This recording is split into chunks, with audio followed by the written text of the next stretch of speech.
40 ہجری کے رمضان میں، بس 2 جملے سنو، تمہاری صدائیں بلند ہو گئی. 2 جملے. سن 40 ہجری کا رمضان آیا. یوں تو ہر رمضان میں بڑی باتیں فرمایا کرتے تھے، اور ظہر اور عصر کی نمازوں کے بعد بیٹھ کر وعظ بھی فرمایا کرتے تھے. لیکن راوی کہتا ہے کہ سن 40 ہجری، جس میں شہادت ہوئی آپ کی، سن 40 ہجری کے رمضان میں ہم نے علی میں ایک تبدیلی دیکھی. پوچھا کیا تبدیلی دیکھی؟ کہا کہ ہر رمضان میں عبادت کرتے تھے، وعظ کرتے تھے، خوف خدا دلایا کرتے تھے، لیکن اس ماہ میں انہوں نے بار بار یہ کہنا شروع کیا کہ یہی وہ مہینہ ہے جس کے بارے میں میرا بھائی رسول اللہ بتا دیا ہے کہ میں اس دنیا سے گزر جاؤں.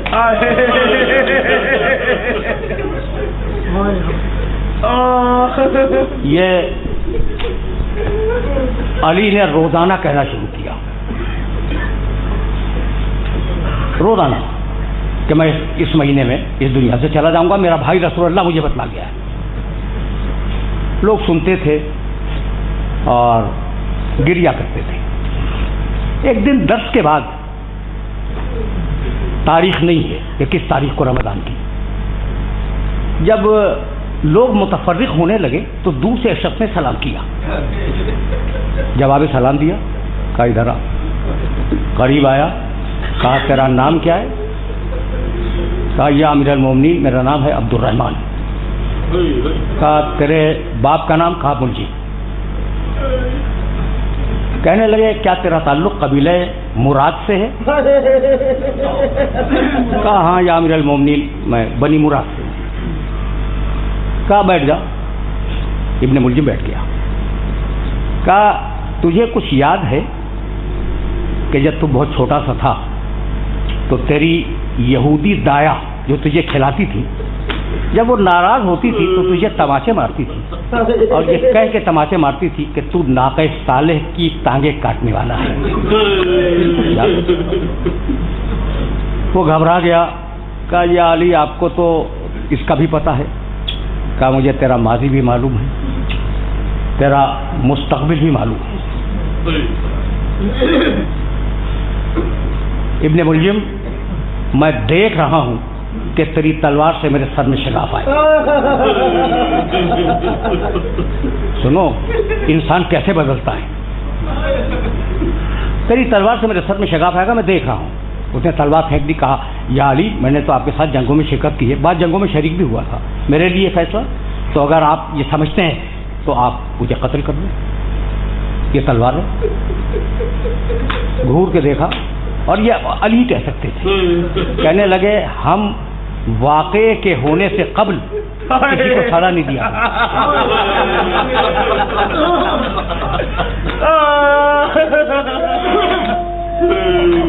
دیکھو کبھی کبھی جی چاہتا ہے کہ کوئی جملہ تمہیں علی کی شان میں سناتا جاؤں. ایک جملہ ابن ملجم سے کہا اور دوسرا جملہ اپنے ایک صحابی سے کہا.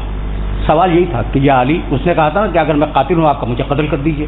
کہنے لگے قبل وقوع واقعہ ہم آل محمد سزا نہیں دیا کرتے. کسی صحابی نے کہا علی کے، دیکھو اسے کیا جواب دیا کہ یا علی یہ آ گیا ہے اسے مار دیجیے. آپ نے کہا کہ مجھے رسول اللہ نے بتلایا ہے اور رسول اللہ کو اللہ نے بتایا کہ یہ میرا قاتل ہے ابن ملجم. سننا بھائی سننا، علی کا جواب سنو. تو کہا یا علی اسے قتل کروا دیجیے. کہنے لگے اللہ نے مجھے یہ بتلایا ہے کہ یہ میرا قاتل ہے، مجھے یہ نہیں بتلایا کہ میں اس کا. یہ علی کہہ سکتے، یہ علی ہی کہہ سکتے. کہا ابن ملجم اگر اپنے آپ کو بچا سکتا ہے تو بچا لے، دور چلا جا. اسی دن ابن ملجم یمن کی طرف روانہ ہو گیا. تاریخیں گزرتی رہیں. 13ویں رمضان سے علی تو روزانہ فرما رہے تھے نا کہ اس مہینے میں میں تم سے جدا ہو جاؤں گا. 13ویں رمضان سے اپنے بچوں کو بٹھا کر وصیتیں لکھوانی شروع کی. حسن، حسین، محمد حنفیہ، دوسرے بچے، انہیں وصیتیں فرماتے بھی تھے، وصیتیں لکھواتے بھی تھے. ابن ملجم یمن چلا گیا. یمن سے 18 رمضان کو واپس آیا اور اب اس نے علی سے ملاقات نہیں کی. ہماری روایتیں لکھتی ہیں کہ 18 کا دن گزر کے رات کو علی ام کلثوم کے گھر مدعو تھے. 2 جملے تو اور کروں نا مسائل کے. بیٹی نے ایک پیالہ دودھ کا رکھا, تھوڑا سا نمک رکھا, ایک روٹی رکھی, گھور کے دیکھا, کہا بیٹی تو نے کبھی دیکھا علی کو کہ اس نے ایک وقت میں 2 سالن استعمال کیے؟ ایک اٹھا لے. شہزادی ام کلثوم نے نمک اٹھانا چاہا, کہا نہیں, نمک علی کو مرغوب ہے, دودھ اٹھا لے. اور بیٹی کو گھور کے دیکھا اور کہا یہ جو غذا میں کھا رہا ہوں نا بیٹی, اس غذا کے لیے بھی یاد رکھ, فی حلالہا حساب و فی حرامہا عقاب. یہ نہ سمجھ کہ جو حلال ہے وہ کھائے چلے جاؤ, بلکہ اس کے حلال میں حساب ہوگا, اس کے حرام میں عقاب ہوگا. اصول دیا, کلیہ دیا علی نے. 2 لقمے کھائے نمک کے ساتھ, پانی پیا, قدر کی رات تھی, عبادت میں مشغول ہوئے. حضرت ام کلثوم بیان کرتی ہیں کہ یہ کوئی پہلا دن تو نہیں تھا کہ میرے بابا افطار کے لیے آئے تھے, کئی دن ایسا ہوا, لیکن اس دن جو میں نے اضطراب کی کیفیت دیکھی, وہ کیفیت اضطراب میں نے کبھی نہیں دیکھی تھی. شب قدر کے اعمال کیے, باہر نکلے, آسمان کو دیکھا, پھر واپس آئے, کہنے لگے انا للہ و انا الیہ راجعون. 3-4 مرتبہ ایسا ہوا کہ علی باہر گئے, ستارے دیکھے, پھر واپس آئے, کلمہ استرجاع بیان کیا. تو پوچھا کہ بابا آج کیا بات ہے؟ کہا بیٹی تو جانتی ہے نا کہ تیرا باپ اس دنیا کا سب سے بڑا بہادر ہے. کہا بابا سب کو معلوم ہے. کہا بیٹی تیرا باپ وہ ہے جس نے پوری زندگی میں کسی سے خوف نہیں کھایا, کبھی ڈرا نہیں تیرا باپ, لیکن آج اس کی بارگاہ میں جانا ہے.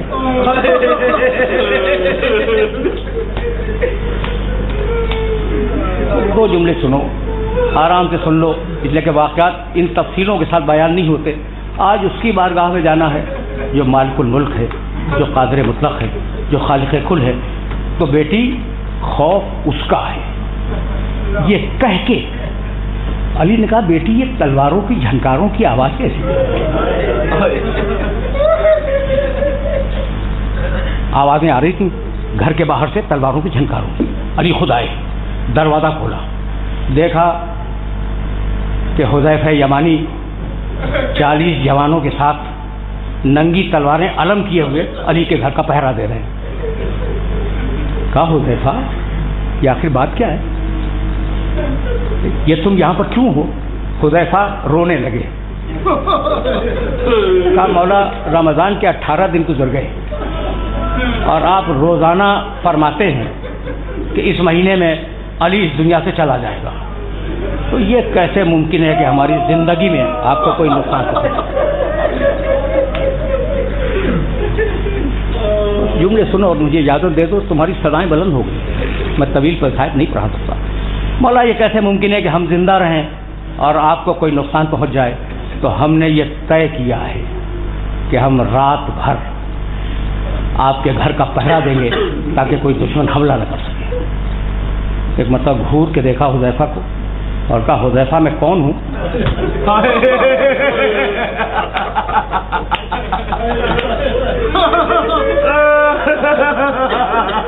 یہ سوال آسان نہیں ہے. تم سوچو کہ علی پوچھ رہے ہیں حذیفہ سے کہ حذیفہ میں کون ہوں. کہ خدا کی قسم اس سوال کا جواب آسان. تم سوچو کہ اگر علی تم سے پوچھ لے کہ میں کون ہوں, کیا جواب دو گے؟ حذیفہ کانپنے لگے, منہ سے جواب نہیں نکل رہا. لڑکھڑاتی ہوئی زبان سے جواب دیا کہ مولا آپ میرے امام ہیں.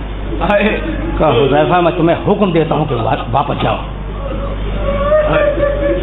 میں تمہیں حکم دیتا ہوں کہ واپس جاؤ. حذیفہ بیان کرتے ہیں کہ حکم امام تھا, میں اپنے جوانوں کے ساتھ واپس تو ہوا لیکن مڑ مڑ کر چہرہ دیکھتا جا رہا تھا کہ کہیں یہ وہی رات نہ ہو۔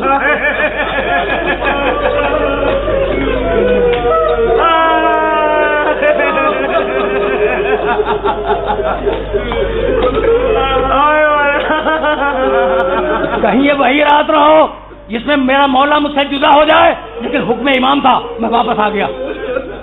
حذیفہ گھر میں داخل ہوئے، بس آخری جملہ سنو، اور تقریر اپنے آخری مرحلے میں داخل ہو گئی۔ حذیفہ گھر میں داخل ہوئے، حذیفہ کی زوجہ ننگے پاؤں آنگن میں ٹہل رہی تھی۔ کہا حذیفہ تم آ گئے؟ کہا ہاں بیوی میں آ گیا۔ کہا مولا کو اکیلا چھوڑے؟ حذیفہ مولا کو اکیلا چھوڑے؟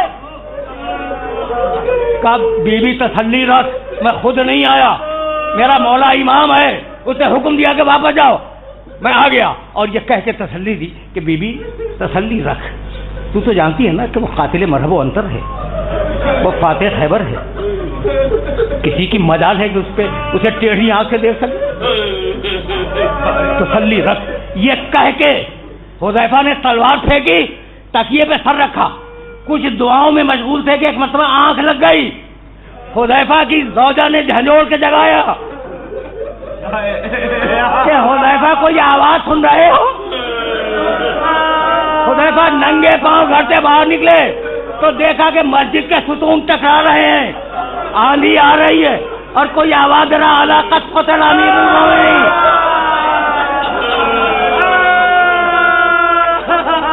ارے اٹھو علی مارے گئے، لوگ دھوک در دھوک جا رہے تھے۔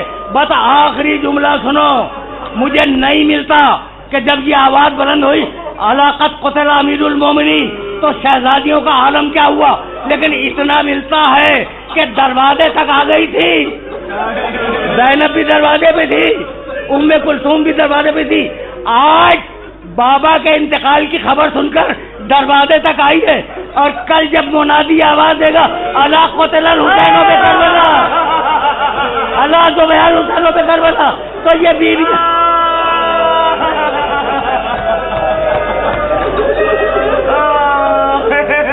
وَسَيَعْلَمُ الَّذِينَ ظَلَمُوا أَيَّ مُنقَلَبٍ يَنقَلِبُونَ رَبَّنَا تَقَبَّلْ مِنَّا إِنَّكَ أَنْتَ السَّمِيعُ الْعَلِيمُ۔ پروردگارہ اس عبادت کو قبول فرما، پروردگارہ ہمیں کامل ایمان فرما، ہمیں اسوہ محمد و آل محمد پر چلنے کی توفیق کرنا، پروردگارہ تعجیل فرما دو۔